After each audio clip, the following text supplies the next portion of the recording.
दर्शकवृन्द नमस्कार। कर्णाली प्रदेश डायरीमा यहाँहरूलाई हार्दिक स्वागत छ। कर्णाली प्रदेश सरकारले अघि सारेको समृद्ध कर्णाली सुखी कर्णालीवासीको नारालाई सार्थक बनाउन आगामी आर्थिक वर्षका लागि कर्णाली सरकारले सोही अनुसारको नीति तथा कार्यक्रम सार्वजनिक गरेको छ। आजको कर्णाली प्रदेश डायरीमा कर्णाली प्रदेश सरकारले आर्थिक वर्ष 2077-78 का लागि विनियोजन गरेको 33 अर्ब 74 करोडको बजेटका प्राथमिकताको विषयमा चर्चा गर्दैछौँ। कर्णाली प्रदेश सरकारले आगामी आर्थिक वर्षका लागि विनियोजन गरेको बजेटमा स्वास्थ्य, शिक्षा, कृषि, पर्यटन र भौतिक पूर्वाधार विकासको कार्यलाई बढी जोड दिएको पाइएको छ। विशेष गरी बजेटमा भारतबाट फर्केकाहरूलाई केन्द्रित गरी गाउँमा रोजगारीका अवसर सृजना गर्ने योजना समेत प्रदेश सरकारको नीति तथा कार्यक्रममा उल्लेख गरिएको छ।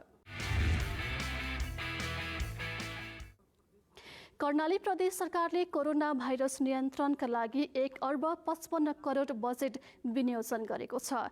प्रदेश अस्पतालमा 200 बेड क्षमताको आइसोलेसन, 40 सघन उपचार कक्ष, 20 भेन्टिलेटर तथा जिल्ला अस्पतालमा 50 बेड क्षमताको आइसोलेसन, 10 वटा सघन उपचार कक्ष र 5 भेन्टिलेटर सहितको सघन उपचार कक्ष तयार गरिने बजेटमा उल्लेख छ। स्वास्थ्य क्षेत्रमा कर्णाली प्रदेश सरकारको आगामी योजना के छ त हेरौँ एक रिपोर्ट। कर्णाली प्रदेश सरकारले कर्णालीवासीलाई सर्वसुलभ र गुणस्तरीय स्वास्थ्य सेवा उपलब्ध गराउन 2 अर्ब 77 करोड रुपैयाँ विनियोजन गरेको छ। बजेटमा कोभिड-19 नियन्त्रण र दीर्घकालीन रूपमा स्वास्थ्य क्षेत्रको सुदृढीकरण गरी गुणस्तरीय स्वास्थ्य सेवाको सुनिश्चितता गरिने उल्लेख छ। संक्रामक रोग लगायत स्वास्थ्य उपचारका लागि औषधि उपकरण र स्वास्थ्य सामग्रीको उपलब्धता र सहज आपूर्तिको व्यवस्था मिलाइने, स्वास्थ्य संस्थाहरूको संरचनागत तथा संस्थागत सुदृढीकरण गरिने बजेटमा समावेश छ। सरकारले कोभिड-19 रोगबाट मृत्यु हुने व्यक्तिका परिवारलाई 1 लाख राहत दिने घोषणा गरेको छ। कोभिड-19 नियन्त्रणका लागि सरकारले 1 अर्ब 55 करोड रुपैयाँ विनियोजन गरेको छ। सुर्खेत स्थित प्रदेश अस्पताललाई 300 शय्याको शिक्षण अस्पतालको रूपमा विकास गर्न आवश्यक भौतिक पूर्वाधार र स्वास्थ्य उपकरणका लागि 13 करोड 45 लाख रुपैयाँ विनियोजन गरिएको छ। रोल्पा जिल्ला अस्पतालको भवन निर्माणका लागि 10 करोड सहित अन्य जिल्ला अस्पतालहरूको पूर्वाधार विकासका लागि 22 करोड रकम विनियोजन गरिएको छ। कोभिड-19 रोगबाट मृत्यु हुने व्यक्तिका परिवारलाई 1 लाख राहत उपलब्ध गराउने व्यवस्था मिलाएको छ। हरेक जिल्ला अस्पतालमा कम्तीमा 50 आइसोलेसन बेड, कम्तीमा 10 सघन उपचार कक्ष आइसियु र कम्तीमा 5 भेन्टिलेटर सहितको सघन उपचार कक्ष तयार गरिनेछ। आइसोलेसन बेड, आइसियु र भेन्टिलेटरका लागि कर्णाली स्वास्थ्य विज्ञान प्रतिष्ठान र चौरजारी सामुदायिक अस्पताललाई आवश्यक सहयोग गरिनेछ। हालको महामारी नियन्त्रण र स्वास्थ्य सेवाको सहज पहुँचका लागि आवश्यक एम्बुलेन्स एवं घुम्ती अस्पतालको व्यवस्था गरिनेछ। कर्णाली राजमार्गमा सडक दुर्घटनामा पर्ने जनतालाई लक्षित गरी कर्णाली स्वास्थ्य विज्ञान प्रतिष्ठानको सहकार्यमा राकम कर्णालीमा ट्रमा अस्पतालको स्थापना गर्न 1 करोड 40 लाख विनियोजन गरिएको छ। रोग पहिचान र उचित उपचारका लागि नेपाल सरकारसँगको सहकार्यमा अत्याधुनिक जनस्वास्थ्य प्रयोगशालाको स्थापना गरिनेछ। जिल्ला स्थित प्रयोगशालाको स्तर उन्नति, नमुना घुम्ती प्रयोगशाला निर्माण र जनशक्ति विकास गर्न बजेट विनियोजन गरिएको छ। कर्णालीवासीको स्वास्थ्य अवस्थाको प्रोफाइल तयार गरिने, जनसङ्ख्या भूगोलको आधारमा स्थानीय तहसँगको साझेदारीमा घुम्ती स्वास्थ्य र दूर स्वास्थ्य सेवा सञ्चालन, सुर्खेतमा 50 शय्याको सरुवा निरन्तर अस्पताल शीघ्र स्थापना, आवश्यक समन्वय र सहकार्य गरिने बजेटमा उल्लेख छ। किशोरी, गर्भवती र सुत्केरी सम्बन्धी सचेतना र पोषण सम्बन्धी कार्यक्रम सञ्चालन गरिने र गर्भवती तथा सुत्केरीको जीवन रक्षाको लागि हवाई उद्धार कार्यक्रमलाई निरन्तरता दिई थप व्यवस्थित गरिने पनि बजेट वक्तव्यमा उल्लेख छ।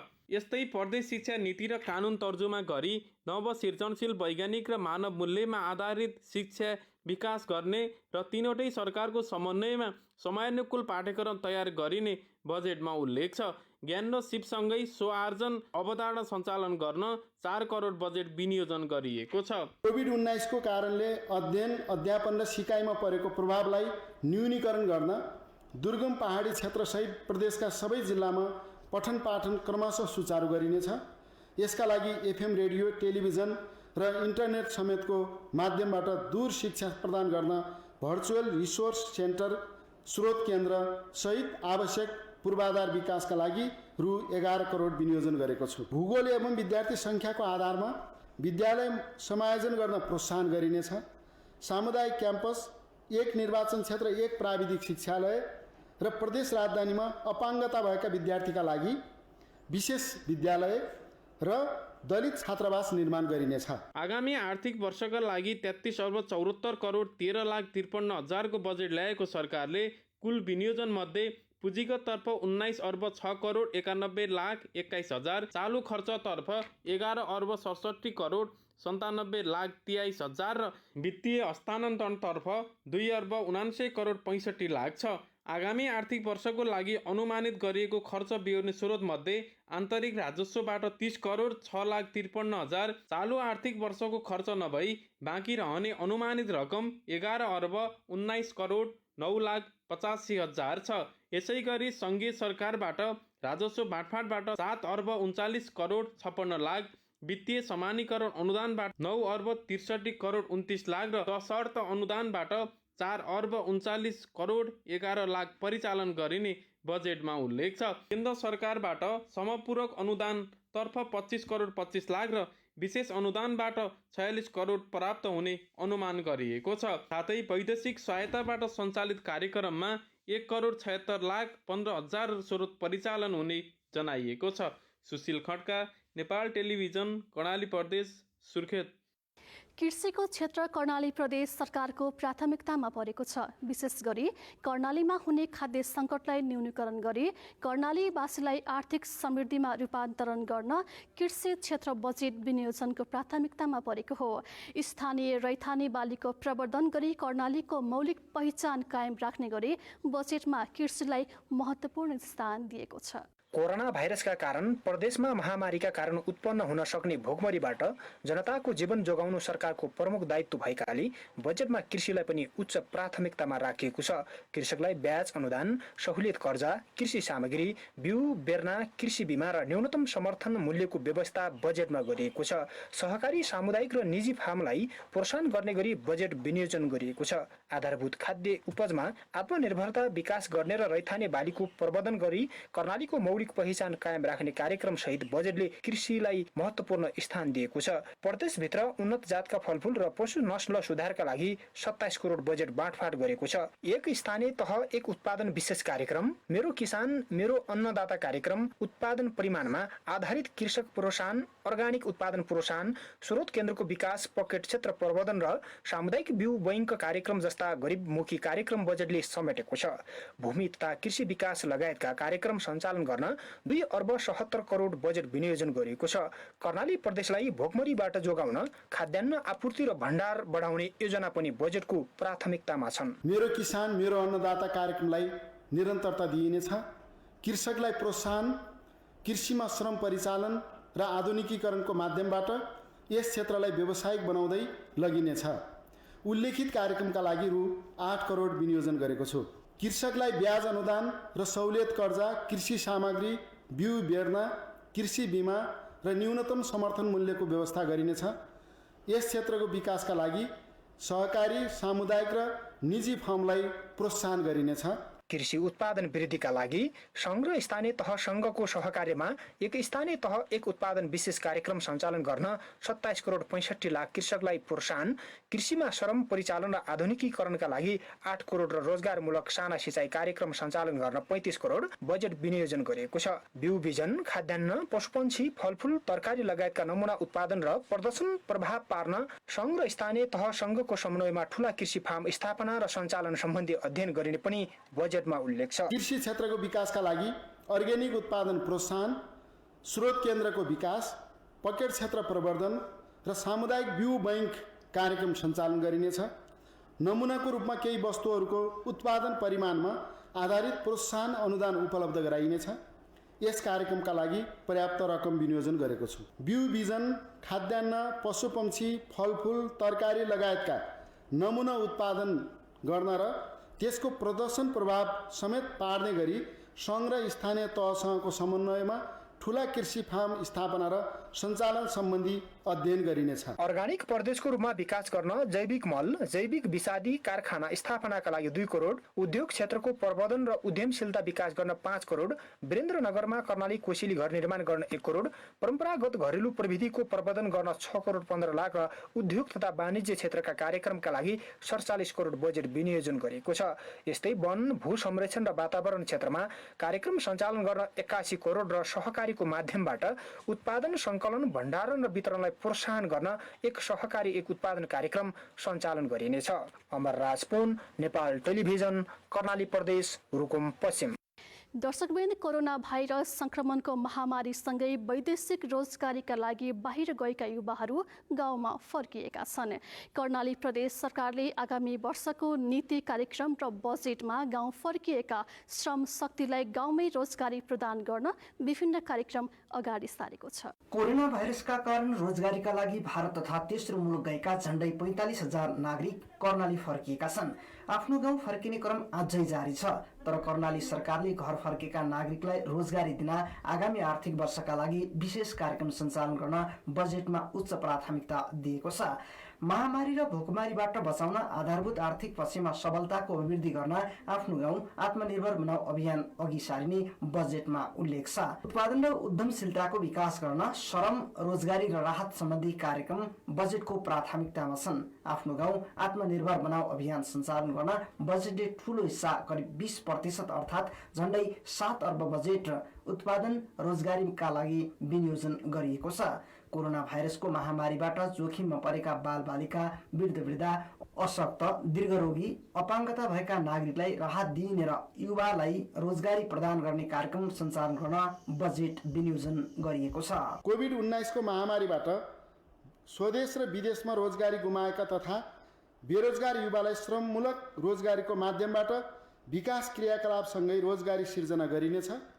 यस महामारीबाट जोखिममा परेका बालबालिका, वृद्ध, अशक्त, दीर्घरोगी र अपाङ्गता भएका व्यक्तिलाई उचित राहत उपलब्ध गराइनेछ। उपभोक्ता समूह, श्रम सहकारी, श्रम कार्यदल र आम जनताको सहभागितामा खाद्यान्नका लागि श्रम सहितको रोजगारी कार्यक्रम सञ्चालन गरिनेछ। युवालाई लक्षित गरी कृषि तथा उद्यममा मौलिक सिप र नवीन प्रविधिको प्रयोग गर्दै स्वरोजगारी विकास गर्न सहुलियतपूर्ण ऋण र ब्याज अनुदान उपलब्ध गराउन आवश्यक बजेट विनियोजन गरेको छु। कोरोना महामारीबाट फर्किएका बेरोजगार युवालाई श्रममूलक रोजगारीको माध्यमबाट विकास क्रियाकलापसँगै रोजगारी सिर्जना गर्न मुख्यमन्त्री रोजगार कार्यक्रम अघि बढाइएको छ। यस्तै श्रम सहितको रोजगारी कार्यक्रम, रोजगारमूलक पूर्वाधार विशेष कार्यक्रम, सामाजिक सुरक्षा तथा जीविकोपार्जन कार्यक्रम अन्तर्गत सञ्चालन हुने गरी खाना, नाना र छाना कार्यक्रमका लागि 20 करोड र रोजगारमूलक पूर्वाधार विकास कार्यक्रमतर्फ 1 अर्ब 20 करोड बजेट विनियोजन गरिएको छ। 1 करोडसम्मका आयोजनाको कार्यान्वयन गर्दा मेसिन र उपकरणको प्रयोग नगर्ने नीति लिइने बजेटमा उल्लेख छ। पूर्वाधार विकासलाई थप जनमैत्री र रोजगारमूलक बनाउन रु 1 करोडसम्मका आयोजनाको कार्यान्वयन गर्दा मेसिन उपकरणको प्रयोग नगरी मानव श्रमको माध्यमबाट आय आर्जन अभिवृद्धि गरी जनताको जीवनस्तरमा सुधार गरिनेछ। स्थानीय तहसँगको साझेदारीमा बेरोजगारका लागि सिप विकास कार्यक्रम सञ्चालन गरिनेछ। कोरोना प्रभावित परिवारलाई रोजगारीका अवसरमा प्राथमिकता दिइनेछ। शहीद, लोकतान्त्रिक आन्दोलनका घाइते तथा द्वन्द्व पीडित परिवारका कम्तीमा 1 सदस्यलाई सिप र तालिम प्रदान गरी स्वरोजगार बनाइनेछ। कर्णाली प्रदेशमा दलित समुदायको ठूलो जनसङ्ख्या रहेको तर आर्थिक सामाजिक स्तर कमजोर रहेकोले भूमिहीन र बेरोजगार दलितलाई परम्परागत सिपमा आधारित रोजगारी विकास गर्न उचित सहयोग गरिनेछ। रोजगारीमूलक कार्यक्रम निर्धारित मापदण्ड र कार्यविधिबाट सञ्चालन गर्ने गरी भूमि व्यवस्था, कृषि तथा सहकारी मन्त्रालयलाई 81 करोड 88 लाख, उद्योग पर्यटन, वन तथा वातावरण मन्त्रालयलाई 43 करोड 73 लाख र सामाजिक विकास मन्त्रालयलाई 7 करोड 90 लाख बजेट दिइने उल्लेख छ। खाद्य भण्डारण आपूर्तिका लागि स्थानीय तहसँगको साझेदारीमा नमुनाको रूपमा 1 स्थानीय तह 1 अन्न भकारी कार्यक्रम सञ्चालन गरिने र अत्यावश्यक खाद्य वस्तु खरिद, ढुवानी र भण्डारणका लागि 55 करोड बजेट विनियोजन गरिएको छ। प्रत्येक इच्छुक शर्मा, नेपाल टेलिभिजन, कर्णाली प्रदेश, सल्यान। कोरोना भाइरसका कारण चालु आर्थिक वर्षमा बजेट खर्च हुन नसक्दा आगामी वर्षका लागि कर्णाली सरकारले रणनीतिक पूर्वाधारका कार्यक्रमलाई मात्रै बजेटमा समावेश गरेको छ। सुर्खेत हिल्सा द्रुत मार्ग तथा उत्तर दक्षिण करिडोरहरू र प्रदेश राजधानीबाट जिल्ला सदरमुकाम जोड्ने रणनीतिक मार्ग र स्तरोन्नति र अन्तर प्रदेश सडकलाई उच्च प्राथमिकतामा राखिएको छ। कर्णाली सरकारले ल्याएको आगामी आर्थिक वर्षको बजेटमा ठूला पूर्वाधार कार्यक्रमलाई मात्रै प्राथमिकतामा राखेको छ। कोरोना भाइरसले चालु आर्थिक वर्षमा बजेट खर्च नहुँदा आगामी वर्षका लागि रणनीतिक पूर्वाधारका कार्यक्रमलाई मात्रै बजेटमा समावेश गरेको हो। कर्णाली, भेरी, बबई लगायतका नदी किनाराका बस्तीमा नवीन प्रविधिको उपयोग गरी स्वच्छ खानेपानी आपूर्ति, जिल्ला सदरमुकाम र स्थानीय तहमा स्वच्छ खानेपानीको उपलब्धता, घुम्ती भ्यान, पानी परीक्षण प्रयोगशाला, जैविक प्रविधिको प्रयोग गरी फोहोर मैला व्यवस्थापन र प्रशोधन कार्यक्रम बजेटले समेटेको छ। सुर्खेत हिल्सा द्रुत मार्ग, उत्तर दक्षिण करिडोरहरू, प्रदेश राजधानीबाट जिल्ला सदरमुकाम जोड्ने रणनीतिक मार्गको स्तरोन्नति, अन्तर प्रदेश सडक, वीरेन्द्रनगर चक्रपथ निर्माण, निजी, सहकारी वा सामुदायिक क्षेत्रसँग स्थानीय तहले साझेदारी गरी यातायात सेवा सञ्चालन, जनता सडक कार्यक्रम, स्थानीय तहको केन्द्रदेखि जिल्ला सदरमुकामसम्म सडक पहुँच नभएका स्थानमा सडक, मोटर पुल र झोलुङ्गे पुल निर्माणका कार्यक्रमहरू बजेटमा समावेश छन्। स्थानीय तहको केन्द्रदेखि जिल्ला सदरमुकामसम्म सडक पहुँच नभएका स्थानमा सडक निर्माणलाई प्राथमिकता साथ कार्यान्वयन गर्न रु 15 करोड विनियोजन गरेको छ। जनताको आवत जावतलाई सहज बनाउन मोटर पुल र झोलुङ्गे पुल निर्माण कार्यलाई निरन्तरता दिइनेछ। जलस्रोतमा नागरिकको लगानीलाई प्रोत्साहन गर्न निजी तथा सहकारी क्षेत्र समेतको सहभागितामा जलविद्युत आयोजनामा लगानी गर्ने गरी कार्यक्रम तय गरिएको छ। ग्रामीण विद्युतीकरण तथा सौर्य, वायु, बायोग्यास जस्ता वैकल्पिक ऊर्जा र लघु जलविद्युत आयोजनाको माध्यमबाट विद्युत सेवा उपलब्ध गराउन बजेटको व्यवस्था गरिएको छ।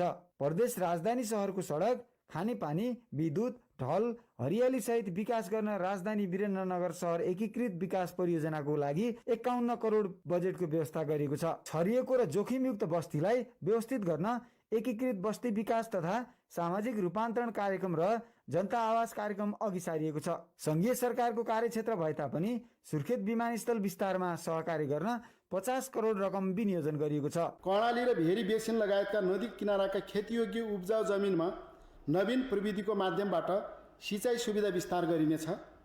वर्षातको पानी सङ्कलन, डिप बोरिङ र लिफ्ट आयोजनालाई प्राथमिकता दिइनेछ। कर्णालीको पानी जनताको लगानी भन्ने ध्येयका साथ जलस्रोतमा नागरिकको लगानीलाई प्रोत्साहन गरी निजी तथा सहकारी क्षेत्र समेतको सहभागितामा ऊर्जाको विकासको लागि प्रदेश गुरु योजना तयार गरिनेछ। कर्णालीका पर्यटकीय क्षेत्रहरू रारा, सेफुक्सुन्डो, काँक्रे बिहार, बुलबुले, पचाल झरना, कुपिण्डे, लिमी, सिन्जा, पञ्चकोशी, स्यार्पु, कुशेपाटन लगायत पर्यटकीय क्षेत्रको पूर्वाधार विकास र वीरेन्द्रनगरमा रहेका पर्यटकीय महत्त्वका स्थानहरूमा प्रस्तर कला, स्टोन कार्भिङको सम्भाव्यता अध्ययन गर्ने कुरा बजेटमा उल्लेख गरिएको छ। रारा क्षेत्रमा आवश्यक पूर्वाधार विकासका लागि सरकार नागरिक साझेदारीमा घरवास, होमस्टे, पर्यटनको प्रवर्धन गर्न आवास सहितको पर्यटकीय मुर्मा गाउँ विकास कार्यक्रम ल्याइएको छ। यसै गरी निर्माणाधीन आयोजना समयमै सम्पन्न गर्न 1 अर्ब 42 करोड बजेट, खानेपानी तथा सरसफाइतर्फ 1 अर्ब 60 करोड, एकीकृत बस्ती विकास तथा सामाजिक रूपान्तरण तथा कर्णाली उज्यालो कार्यक्रमका लागि 25-25 करोड, ग्रामीण विद्युतीकरणतर्फ 50 करोड र युवा परिचालन र खेलकुद विकासतर्फ 15 करोड 60 लाख बजेट विनियोजन गरिएको छ। विष्णु शर्मा, नेपाल टेलिभिजन, कर्णाली प्रदेश, दैलेख। दर्शकवृन्द, कर्णाली प्रदेश सरकारले ल्याएको बजेटप्रति हामीले सत्तापक्ष र प्रतिपक्ष संसदहरूको प्रतिक्रिया लिएका छौँ। आगामी आर्थिक वर्षका लागि सार्वजनिक गरिएको बजेटबारे हेरौँ प्रदेश संसदहरूको प्रतिक्रिया। निर्वाचन क्षेत्रमा जाँदा त पैसा त कहीँ पनि छैन। जनता सडक निरन्तरता भन्नुभयो, अरू त पैसै छैन। अरू पैसालाई ठिकै छ, स्वास्थ्यमै लगाउँ न सबै पैसा, तर त्यसको लागि पनि अहिलेसम्म हामीले क्वारेन्टाइनकै एउटा व्यवस्थित गर्न सकेका छैनौँ भने तपाईँ कल्पना गर्नुहोस् 1500-2000 मान्छेलाई आइसियु चाहिने भयो भने हाम्रो 33 अरबको बजेटले पनि काम लाग्नेवाला छैन। अब बजेट फेरि कोभिड भन्ने के भन्ने एक ठाउँ केन्द्रित हुने, उता जनताको चाहिँ अहिले समृद्धि विकास जो तल खानेपानी होला, कहीँ सिँचाइ होला, कहीँ तपाईँको अरू भौतिक पूर्वाधार होला, त्यो कुरा बिल्कुलै चाहिँ तपाईँको चाहिँ ल्याप्सेस हुने। र फेरि यो बाँकी चाहिँ 2.5-3 वर्ष हाम्रो त अब यही किसिमले यो भनौँ न, यो किसिमले यो अब प्रत्यक्ष माननीयको भूमिका नहुने र सरकारले मात्रै एउटा कुनै बोर्ड बनाएर खर्च गरिराख्ने हो भने त त्यो सांसदको त यो सबै विघटन गर्दै भइगयो त। नारा लोकप्रिय लिएर आएको छ, अब कार्यान्वयनमा कसरी ल्याउँछ र यसलाई वास्तवमा मन्त्रालयगत विनियोजित कसरी गर्छ र वास्तवमा कुन ढङ्गले कुन मापदण्डले सरकारले खर्च गर्ने प्रविधिले अगाडि बढ्छ, त्यो त भोलिका दिनमा सरकारलाई हेर्न बाँकी हुन्छ। म त सत्तारूढ दलको प्रमुख सचेतक भएको नाताले सरकारले ल्याएको लोकप्रिय नाराका साथ जनतामा बजेट आएको अनुभूति हुने गरी सरकारले त्यो बजेट बढीभन्दा बढी जनताका बिचमा जाओस् भन्ने मेरो चाहना छ। जनताको चाहना माग पनि यही नै छ। अब सरकारले भोलिका दिनमा कसरी कुन कार्यविधिले कसरी खर्च गरेर लैजान्छ हेर्न बाँकी हुन्छ। महामारी, भोकमरी, रोजगारी जो हामीले अब सबैले भन्ने कुरा गरेको हो, त्यो सन्दर्भमा अब ठिकै शब्दहरू चाहिँ आए, तर बजेट विनियोजन गर्दाखेरि त्यसैलाई भनेर चाहिँ गरिएको देखिँदैन। महामारीको लागि पनि शब्द चाहिँ महामारी राख्यो, बजेट त्यसरी छुट्याइएको देखिँदैन। र यहाँहरूले हेर्दै जानुभयो भने हरेक कुरामा कुनै पनि काममा चाहिँ रोजगारी जोडिएको छ। जुन खालको अपेक्षा हामीले गरेका थियौँ त्यो ढङ्गले चाहिँ अहिले आउन सकेन। र एयरपोर्टको पनि अब त्यहाँ दुईवटा दोहोरो कुरा गरिएको छ।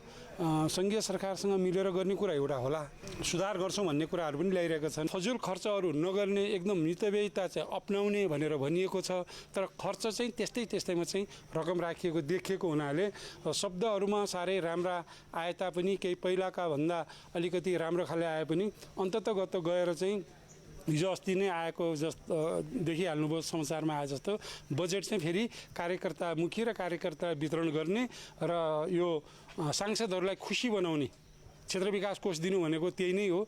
त्यो किसिमले आएको हुनाले जुन हामीले अपेक्षा गरेका थियौँ त्यो ढङ्गले चाहिँ आउन सकेन। दर्शकवृन्द, कर्णाली प्रदेश डायरीमा आज हामीले आगामी आर्थिक वर्षका लागि कर्णाली सरकारले ल्याएको बजेट र बजेटको प्राथमिकता एवं बजेटबारे प्रदेश संसदको प्रतिक्रिया यहाँहरूमाझ प्रस्तुत गर्यौँ। पुनः अर्को साता प्रदेश सरकारका अन्य गतिविधि लिएर यहाँहरूमाझ उपस्थित हुने नै छौँ। तबसम्मका लागि हामी सबैलाई बिदा दिनुहोस्। नेपाल टेलिभिजन हेर्दै गर्नुहोला। नमस्कार।